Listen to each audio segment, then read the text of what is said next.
Mi nombre completo es Juan Bautista Martínez Amigorena. Estudié hasta el año 1970 en Temuco y fui presidente de la Escuela de Arte de Oficio en Temuco.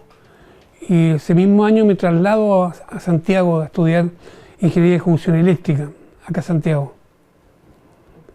Y aquí en Santiago asumí otras responsabilidades por el mismo Juventud Socialista. Y ya en el 73 mismo fui candidato a vicepresidente de la Escuela de Ingeniería de Ejecución, junto con Gregorio Meniz Argote. ¿Ya? Y en el 73 me pilló justamente siendo vicepresidente de la escuela esta situación del 11 de septiembre. Y en aquellos tiempos la vida partidaria de la juventud era realmente inmensamente grande lo que hoy día. O sea, se querían juntar a la juventud socialista, 200 personas las juntábamos con camisas verdes. Si la Jota quería juntar 200 personas, 200 jóvenes con camisa paranto, los juntábamos. Había una vida partidaria realmente de la juventud muy comprometida en todo. Yo era muy bueno, todavía sigo hace muy poco, para dibujar. Me gustaba mucho el dibujo. Y en alguna forma tomo lo que es el departamento de propaganda de la Escuela de Ingeniería de Ejecución. Y ahí empecé a trabajar muy fuerte con ellos en todo lo que es afiche, en todo lo que es trabajo con propaganda de la Escuela de Ingeniería de Ejecución. Ahí fundamentalmente ahí empecé a trabajar con ellos. Y de ahí empezó a dar como a conocer. Inclusive para las elecciones del 73 viajé a algunas partes de Arica, como las elecciones eran nacionales, me tocó viajar a algunas partes de Chile para promover las elecciones, la candidatura nuestra, donde José Núñez era el candidato a presidente y yo era candidato vocal por el Partido Socialista. Yo creo que nosotros éramos, como así decirlo, con palabras de día, como la primera línea del gobierno de Salvador Allende, porque cosa que había, problema de huelga, de cargar camiones, trabajar, se reunían aquí 50, como te decía, 100 alumnos y íbamos a trabajar fundamentalmente. Estuvimos en todas. En los 1000 días Allende, yo creo que todos los estudiantes de técnica, la gente que era de partido y de juventud, y no tanto de partido, pero iban a trabajar, mucho se trabajó. Sobre todo las huelgas que eran demasiado pesadas, por así decirlo. Se vivía todo un ambiente ya de que venía el golpe de Estado, o sea, ya todos lo conversamos, lo hablamos, pero nunca lo mencionamos cómo fue. ¿Ya? Porque en el fondo de pensar poco menos qué es lo que íbamos a hacer, cómo nos íbamos a juntar, pero nunca dimensionamos realmente lo que significó. Porque con un palo o con un libro no podías tú enfrentarte, como está escrito ahí en el libro, a un tanque y a soldados con fusiles de guerra que te empiezan a disparar de que entran. Antes del 11 justamente, y justamente ese día venía Salvador Allende a la universidad. Yo personalmente estuve trabajando en el mural que hicimos la entrada aquí, que decía "Bienvenido presidente en la noche", para recibir a Salvador Allende. Justamente estuve trabajando en ese mural, que venía Salvador Allende a la universidad. Y que bueno, quedó todo ahí, porque venía justamente a inaugurar una exposición que se haría ese día, por la paz. Ese ambiente ya se percibía que algo pasaba, pero nunca nosotros dimensionamos, a pesar de que se hablaba de los golpes de Estado en Argentina, en Brasil, pero siempre pensábamos, no, aquí no va a pasar, aquí no va a pasar. Y aquí pasó. Y fue peor que todas partes, realmente.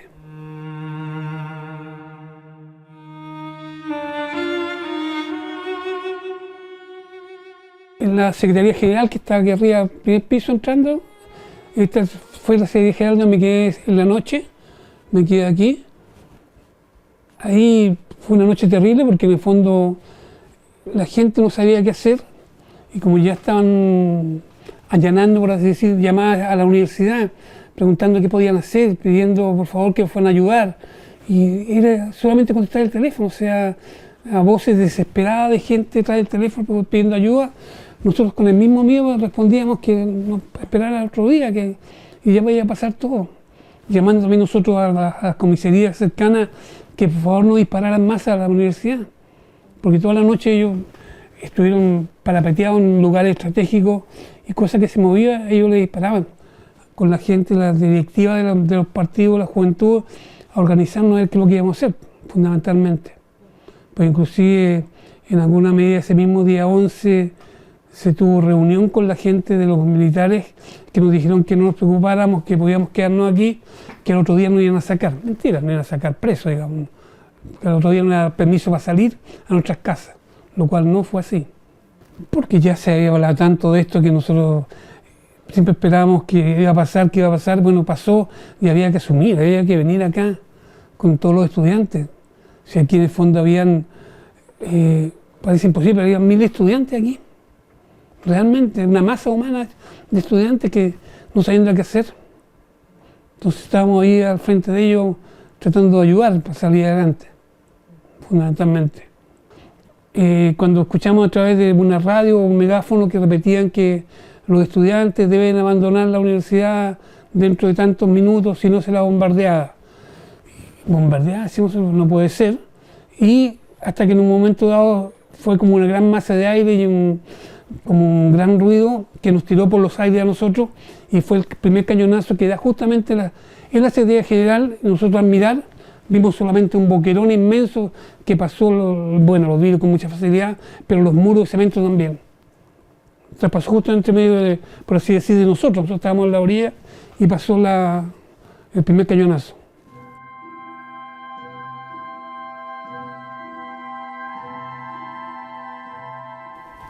Yo traté de salir por la puerta principal de acá y adelante muchos jóvenes que estaban también tratamos de salir, pero en el momento de salir, cuando íbamos atravesando la zona vidriada, te empiezas a dar cuenta, empiezan a caer todos los vidrios, porque empezaron a disparar, pero hicieron mierda toda la que es la entrada.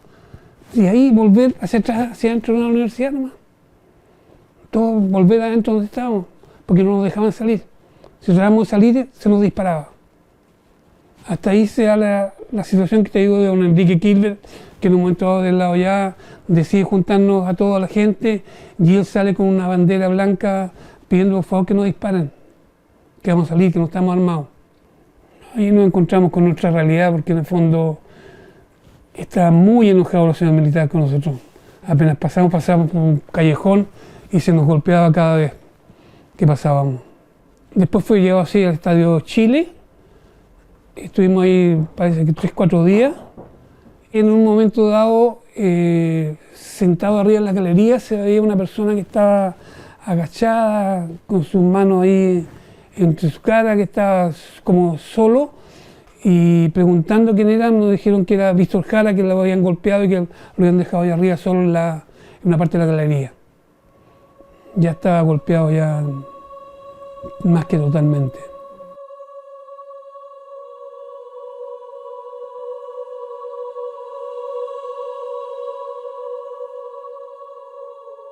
Siempre nos dijeron que íbamos a ser trasladados a un recinto donde había mejores condiciones, por así decir. Después se empezó a saber que era el Estadio Nacional y salimos nuevamente por un callejón de joven de los militares hacia los micros donde nos trasladaron al Estadio Nacional. Yo ese día inclusive creo que ya iba a salir del estadio, no me acuerdo qué fechas son, y vino dos carabineros a buscar preguntando por Juan Martínez. Yo tontamente dije, yo soy. Y ahí me fui a donde había un cuarto que había arriba, donde estaban los fiscales carabineros. y ahí tenían un afiche mío, que ese afiche lo tenían botado en el suelo, un afiche, justamente.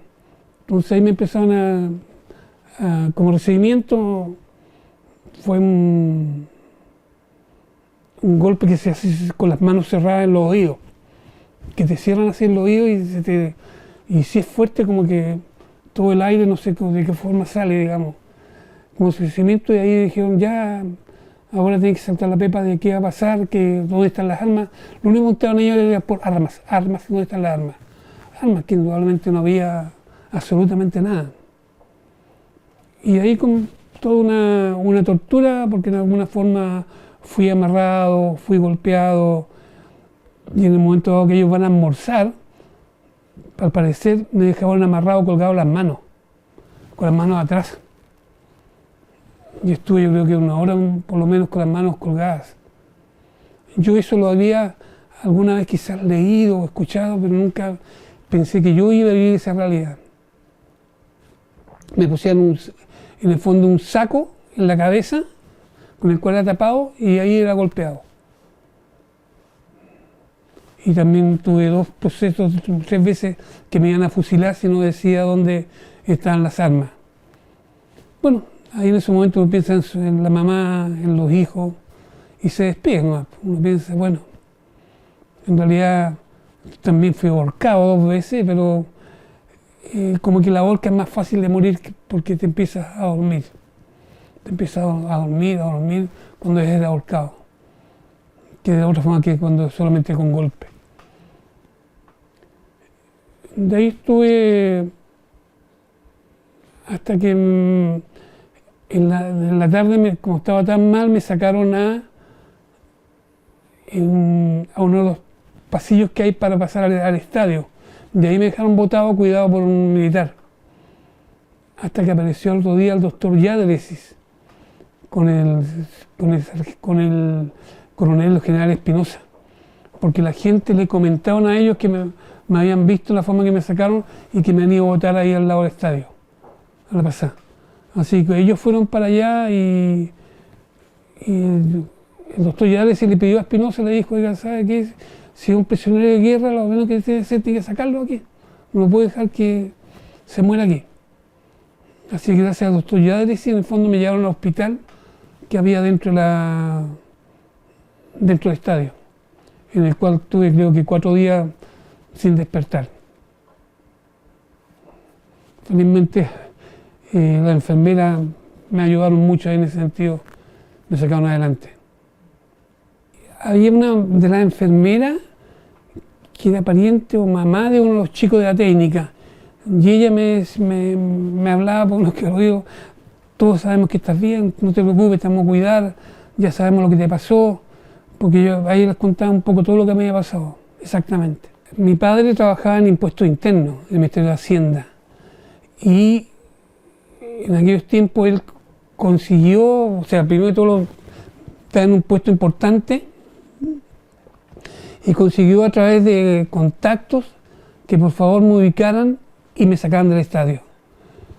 Me sacaron del Estadio Nacional, mi padre entró al Estadio Nacional a sacarme personalmente, me trajeron al Ministerio de Defensa, donde me hicieron prometer, primero que todo, que yo no podía salir de Chile, segundo, que tenía que quedarme en mi casa guardado sin salir de mi casa por ningún motivo. Y con mi familia he decidido de irme a Teodoro Schmidt, un pueblito que queda al lado de Temuco. Antes de irme a Teodoro Schmidt, justamente apareció en la estación central Érico Osorio, que es mi señora, con Mario Felmer, ya que era un dirigente de la Juventud Socialista, para ofrecerme que me voy a sacar ese mismo día a la Embajada de Italia para sacarme fuera de Chile. Y mi familia dijo que no, que me iba a Teodoro Schmidt, al campo donde un tío, y ahí me quedé, creo que como 8 meses, casi un año, en Teodoro Schmidt. Ahí escribí parte del libro, justamente empecé a escribirlo.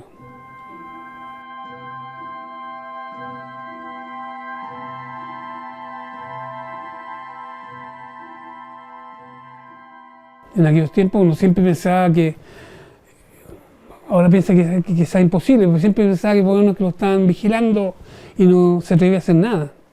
no salir a ningún lado, todo. Era un miedo terrible. El miedo es fuerte, muy fuerte. Sobre todo cuando tú pasas por tortura es terrible enfrentarlo.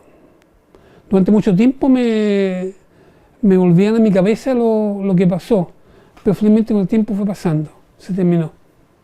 Pero volví a mis recuerdos.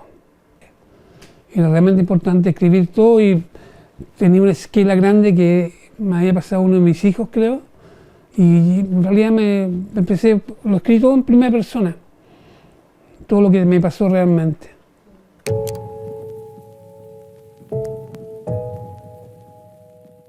Yo te quiero leer una parte que para mí es importante de este libro que yo escribí, en el cual yo viví todo esto. Durante 40 años tuve miedo, dice este libro, de escribir y terminar este libro. Primero el trabajo de mi madre, de mi padre, después de mis hermanos. Y de a poco, en el quehacer de mis hijos empezaron a trabajar, también tuve miedo de escribir algo. Pero ahora, debo superar este miedo y reconstruir la memoria perdida de este angustiado país, y por eso lo escribí.